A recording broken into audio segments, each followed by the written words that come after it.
I don't know about you, but getting wrecked in a multiplayer game because you don't have a clear understanding of the map is extremely frustrating to me. So to ensure this doesn't happen to you, we're going to cover the layout, the locations of all 4 exits, and the essential items on every map in the Texas Chainsaw Massacre.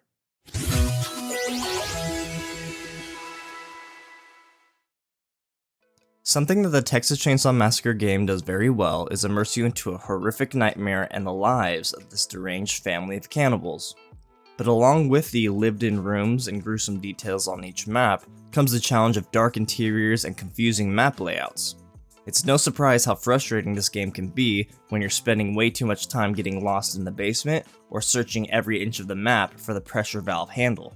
So let's get into covering each map of the game to help you locate all 4 escape exits, which include the car battery, generator, fuse box, and pressure valve exit.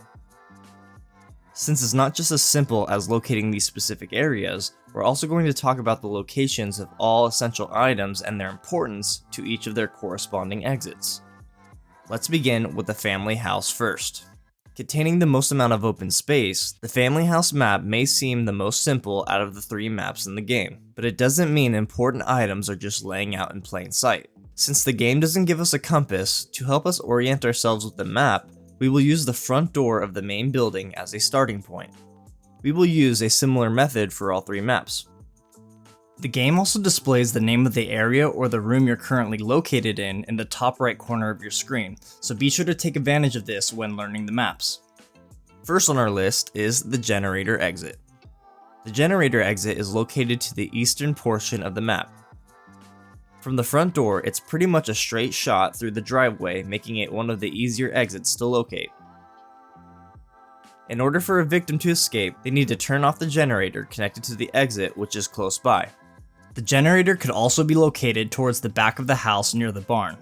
As a killer, you want to make sure that this generator is on at all times to ensure that electricity is surging and the victims can't escape.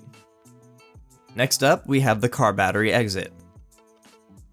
Located behind the house to the western portion of the map, the car battery is a little trickier to navigate due to its fences and junkyard, but still shouldn't give you too much of an issue.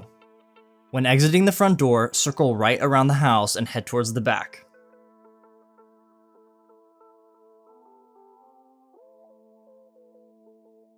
This car battery is similar to the generator, as it is a power source that provides electricity to prevent enemies from escaping.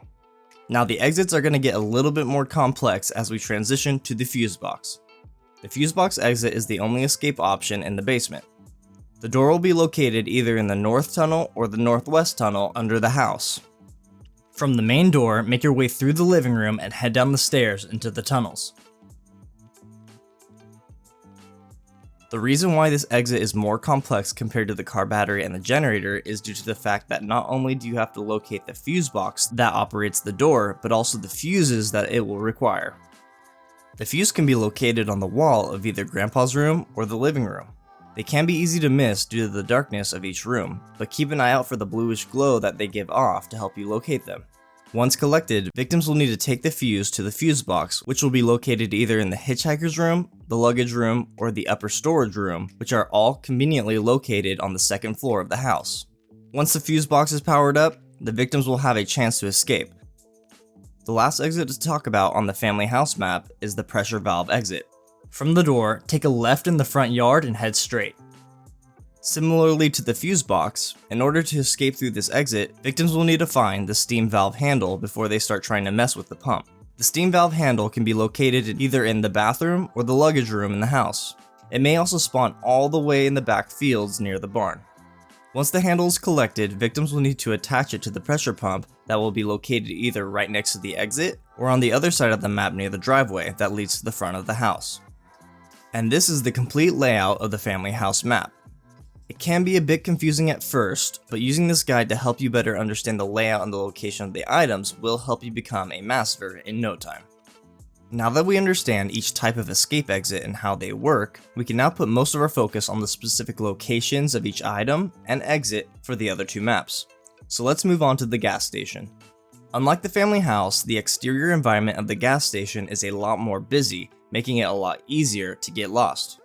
We will use the front door of the main building as a starting point as we make our way to the escape doors. Let's begin with the generator exit. The escape door is located in the northeastern corner of the map. From the starting point, walk down the porch and head to the gate on your left. But of course, to access it, the victims will need to disable the generator that is situated a bit more south of the exit. As a killer, keep an ear open for the loud motor cutting out and do your best to keep it running. The next exit up on the list is the car battery. This exit is located across the map in the upper left corner with car battery locations nearby. From the door, circle around the shed and head straight through the gate. Victims should keep an eye out for the yellow cable that is connected to the escape door, as it will lead them to the car battery that they will need to disable. Next is the fuse box escape. It is located in the northern tunnels inside the basement. From the front door, head down the main stairs and enter into the house basement. This route can really trip you up, so again, slow down the video if you need to and watch it a few times. The required fuse will be located in the living room, the compound, or in the garden shed. Once collected, it will need to be attached to the fuse box that will be located either in the rear bedroom inside the house or outside on the storage shed. Power up this fuse box to open up the escape door in the tunnels. Next is the pressure valve exit. This is one of the most challenging escape options on the gas station due to its handle locations spread throughout the map. The exit itself is near the bottom of the map. Head out of the house, circle around the shed, and the exit should be right around the bushes. The pumps will either be located behind the main house near the back room or near the front of the house, but like I said before, the pressure valve handle is located in a variety of locations that includes the compound, the backfield, the living room, and around the exterior of the house. The gas station is the only map with a fifth exit, which a lot of family member players absolutely hate, but that's besides the point. This is the storefront exit. Being located east of the main house, it is actually the easiest among all the exits on the map. Head into the same direction as you would going to the generator exit, and the store should be on your right hand side. Victims only need to lockpick 2 doors to escape, so killers will need to make sure that they patrol this area heavily to force victims to find a more challenging way off the property. And here's the full layout of the gas station. Chaotic? Yeah, but you'll definitely get the hang of it the more you play. The final map to cover is the Slaughterhouse. Maybe the most complex map of the 3, the Slaughterhouse has the least amount of open space in the outdoor sections of the map. This could be an advantage for both victims and killers as long as you know where everything is. For this map's starting point, we will use the small structure in the center of the map, the tool storage shed. Making our way to our first exit, the generator is situated to the far right of the map and is furthest away from where most victims will reach the ground level. From the tool storage, head straight to the stairs and make your way through the facility building.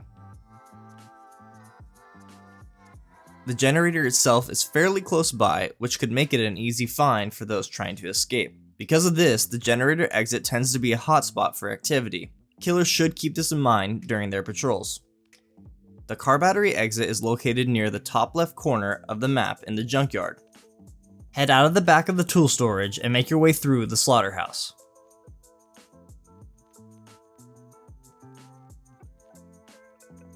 Similar to the generator exit, there is only one car battery location and it is very close by to the escape door. This exit is isolated from the rest of the map, so killers need to regularly visit the junkyard, else victims will find themselves an easy escape. The fuse box escape door is going to be located in the southernmost tunnels. From the tool storage shed, make your way down the stairs and turn left.